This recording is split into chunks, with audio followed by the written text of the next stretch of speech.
کلکتہ کا آکاش وانی، آکاش مینس آسمان، وانی مینس آواز، آکاش وانی آسمان کی آواز، یعنی وہ آواز آسمان کے طرف سے ہو کے آتی تھی۔ ایسے یہاں ایشوانی، ایشور کی آواز، ایشوانی ہے اتنا تو پتا ہے، وید ایشوانی ہے، لیکن یہ ایشوانی آسمان سے، ایشور سے یہ زمین پر لایا کون؟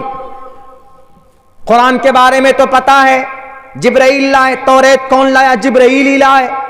جتنی بھی انبیاء کو کتابیں صحیفے دی گئے جبرائیل لاتے تھے اللہ کی وحی، لیکن رگ وید کون لایا؟ اس دودھ کا نام کیا نہیں معلوم۔ اچھا یجروید رگ وید سے چھانٹ کر بنائے جی، سام وید اسی سے چھانٹ کر بنائے، ہے تو ایشوانی، تو بتائیے کون لانے والا؟ گڑبڑی یہیں پر ہو جاتی۔ ہمارے قرآن میں گڑبڑی ہو سکتی؟ بالکل نہیں ہو سکتی، بالکل بھی نہیں ہو سکتی جی۔ قرآن کس کا کلام؟ اللہ کا۔ وَإِنَّهُ لَتَنزِيلُ رَبِّ الْعَالَمِينَ۔ آیا کون لے کر زمین پر؟ نزل بِهِ الروح الامین، جبرائیل امین لے کر آئے۔ کس لیے لے کر آئے؟ انسانوں کی ہدایت کے لیے، ہدی للناس۔ اچھا انسانوں کی ہدایت کے لیے لے کے آئے۔ اچھا کہاں پر لے کر آئے جی پہلے بتاؤ؟ مکہ میں لے کے آئے کہ مدینہ میں لے کے آئے؟ مکہ مدینہ بعد میں، پہلے نظر علی قلبک، محمد الرسول اللہ کے دل میں، دل پر لے کر آئے۔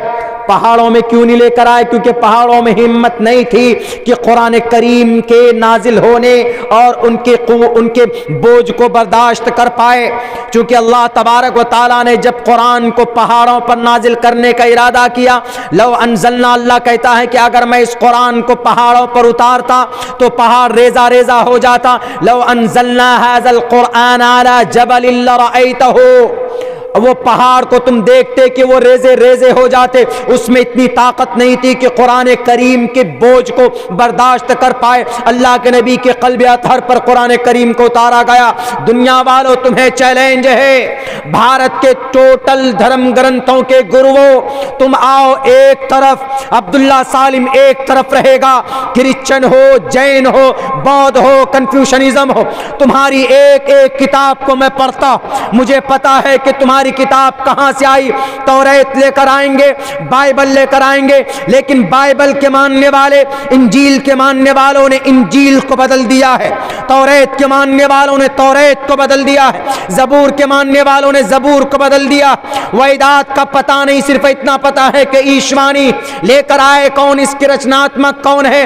کہا جاتا ہے کہ صدیوں پہلے یہ سینہ بسینہ ان کے اشلوک، ان کے منتر ایک سینے سے دوسرے سینے تک، یعنی ایک استاد اپنے شاگرد کو، پھر وہ اپنے شاگرد کو، وہ اپنے شاگرد کو، ایک سینے سے دو سینہ تک منتقل ہوتا تھا۔ لیکن اس کے اوپر پہلا کوئی نہ کوئی استاد تو ہوگا، اس پر کہاں سے آیا؟ کہا جاتا ہے کہ اس ویدوں کو جمع کرنے والے منشیہ کا نام ہے وید ویاس جی، بس صرف وید ویاس جی۔ کون ہے وید ویاس جی؟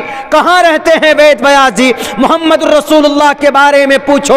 محمد الرسول اللہ مکہ میں پیدا ہوئے، 8 فٹ چوڑا 9 فٹ لمبا اس گھر میں پیدا ہوئے۔ محمد الرسول اللہ کے ابا کون؟ عبداللہ، جن کو سنسکرت میں وشنو یس کہا گیا۔ محمد الرسول اللہ کے اماں کا نام کیا ہے؟ آمینہ، سنسکرت میں سومتی کہا گیا۔ محمد الرسول اللہ کہاں پیدا ہوئے؟ ھذا البلد الامین، مکہ المکرمہ میں پیدا ہوئے۔ سنسکرت میں کہا گیا ہے بہذا البلد، شمبل گرام کہا گیا۔ اللہ کے نبی کہاں پیدا ہوئے؟ کس گھرانے میں پیدا ہوئے؟